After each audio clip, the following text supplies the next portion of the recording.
Okay, I'm Kurt, and this is a Finishing Touches Quilting Studio tutorial, I guess, about how to put these Juki handles on that we just came out with. We haven't been able to put them on the internet yet as far as instructions go. So we're going to make a little video here if we can keep from killing each other in the process.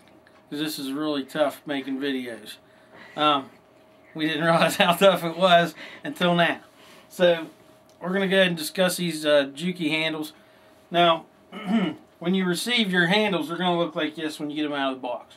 You need to just take the knob and unscrew the one side just up in the air. Twist this off. This is a collar and a rubber washer, rubber bonded washer it's called. And these are actually two pieces. So watch when you pull them apart, you don't lose the one. Set it aside. Pull your handle off and turn it around this way. Now there's two hole locations in these handles, upper and the lower. And that's in case you have a thicker quilt, or if you're doing a trapunto or something like that. You know, and you need to get it up off the bed some, you can do that. But right now, we're going to go ahead and go to the first position on here. We're going to go ahead and slide the collar. Oop, see there? There it is. We're going to slide that. You may have to twist this washer on. Go ahead and put your knob back on here. Screw it on.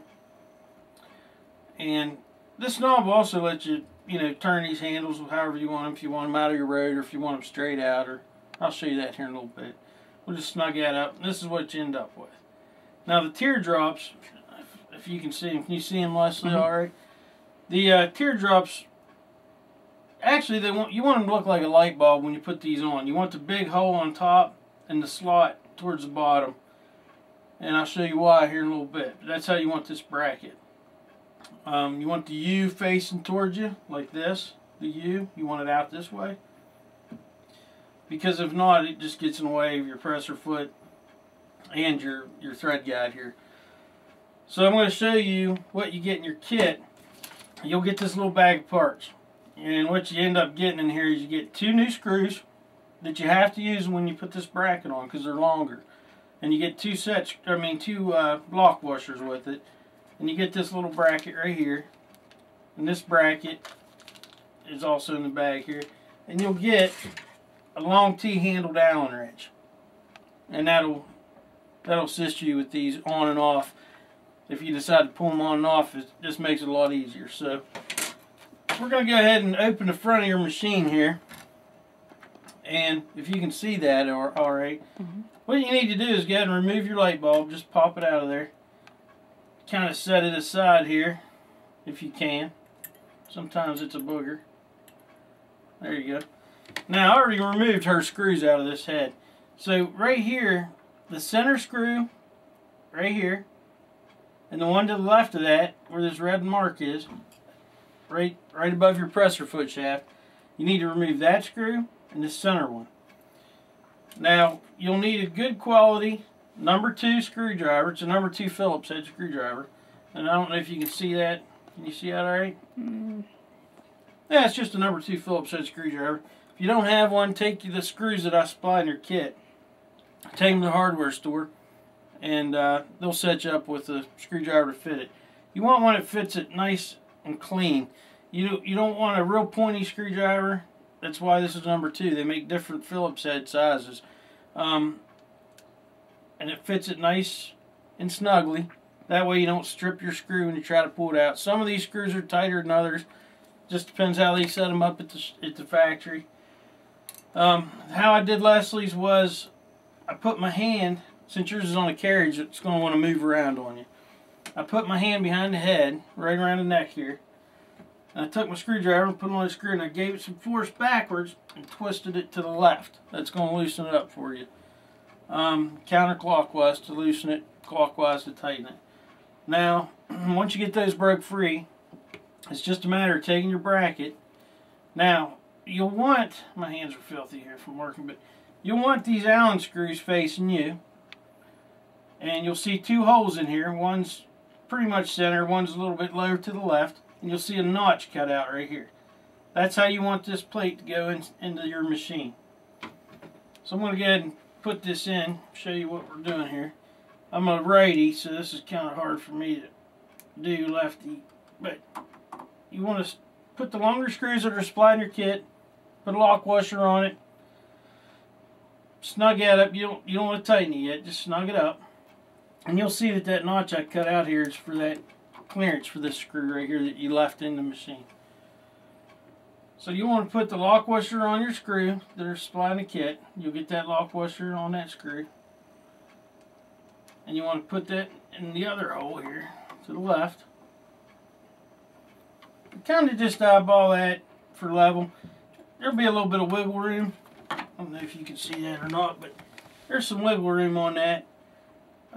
Trying to just kind of get it leveled up the best you can there. And we're going to tighten those up. Now, you'll want to alternate between the two.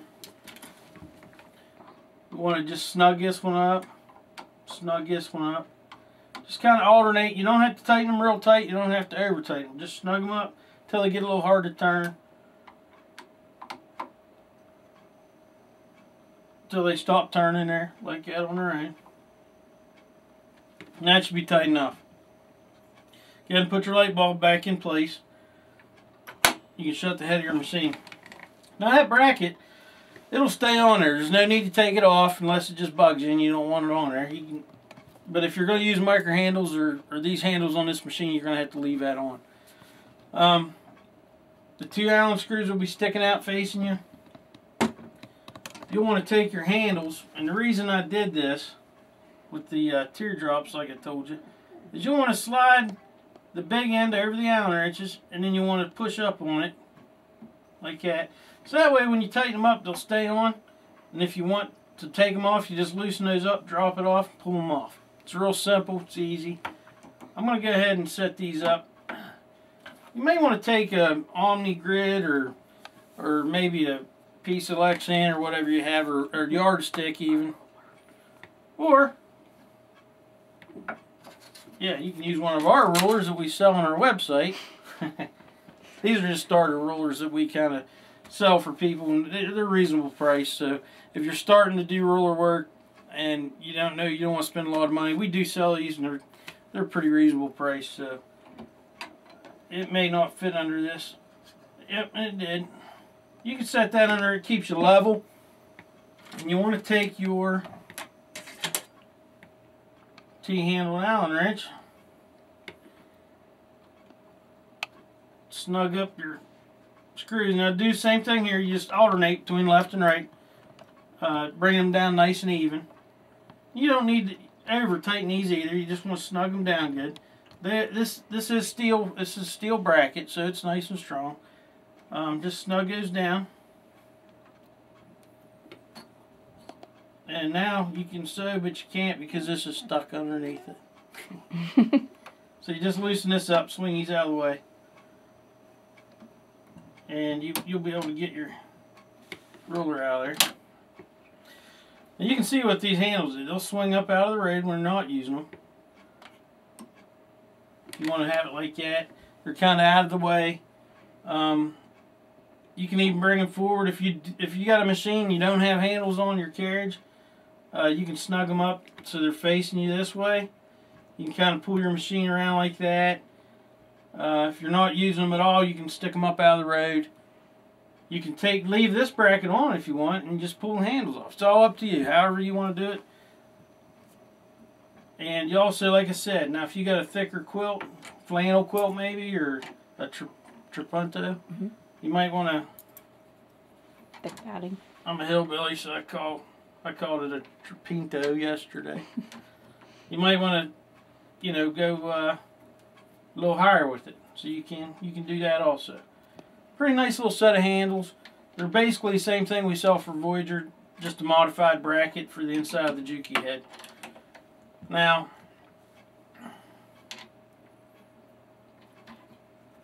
I hope this video helps you a little bit, because a lot of people wanted videos. They requested videos from us because visual aid's a lot better sometimes than trying to read instructions or directions off of a piece of paper. So keep an eye on our website. We always have some new things coming in that you, the quilters out there, request from us. And Leslie and I are having some fun doing this. We enjoy doing it. And it's kind of frustrating at sometimes when she keeps messing up my camera work, but We make extension tables, and the reason we came out with our LHHF foot is because of her need for a ruler work that actually worked and did what she wanted it to do. So we were able to come up with a foot, and it's known as the LHHF foot, and one of our customers named it that because we didn't have a name, so they called it Leslie's husband's hopping foot. And you can also buy that on our webpage at www.finishingtouches.com or finishingtouchesquiltingstudio.com, and it fits several different machines. It's not specific to just one machine. It'll fit. Originally, it was actually made for the Juki, and so it happens it fit the Voyagers well, the Brothers and Mega Quilters, just several machines, a Homesteader, even low shank machines it'll fit on, with some adjustment of your presser foot shaft. Now that will be covered in another video. Not so much with the Juki, because you shouldn't have to make that adjustment with the Juki, but sometimes the Voyagers need an adjustment on the on the presser foot shaft, and the Homesteaders. Real simple adjustment. We're going to go through that with everybody on video, kind of help them out, because I know a lot of ladies out there are scared to mess with their machines, and it's nothing you should really be afraid of. It's an easy adjustment. It's something you should probably know in case you ever get in a position where you have to do it and you can't depend on anybody else to be there to help you. You can always come back to these videos and it'll explain it to you and show you how to do that. It's nothing to be afraid of. You'll see in the next video series on adjusting a hopping foot. We're going to have a video on the micro handles for the Voyager, and we're going to do a little bit of All of our stuff. We're going to show kind of some videos of her doing some feathers and micro stipples eventually with the micro handles. And if there's anything out there that y'all need, because a lot of you have came to us, and this is why the parts that we have are for sale right now, is because the people out there came to us and said, we need this, we want this. And if we can at all make it possible, we will. And we'll bring it out there to you at an affordable cost. There's no reason you should have to do without things that you want because you have an affordable machine. The higher priced machines have options available that the affordable machines don't. So we're going to try to change that a little bit, which we already have with some of them. We can't do everything, but we can try to get you what you need as far as handles go, and anything else that we might be able to help you out with. I know Leslie's always coming up with things she wants, and she's happy for a little while, and then she wants something else. So we came up with some handles for the frame on her machine, due to a customer's request, and they've been selling. People like those. Leslie has them on her machine. She loves it. Something we never thought of till the lady mentioned it to us. Yeah, we're working on some other things. I'm not going to tell you what they are yet. So you have to keep coming back to our website, checking it out. So we do sell some thrust bearings for the machines. Just a bunch of odds and ends. So I hope this video helps you. Check out our site, and thanks for your business.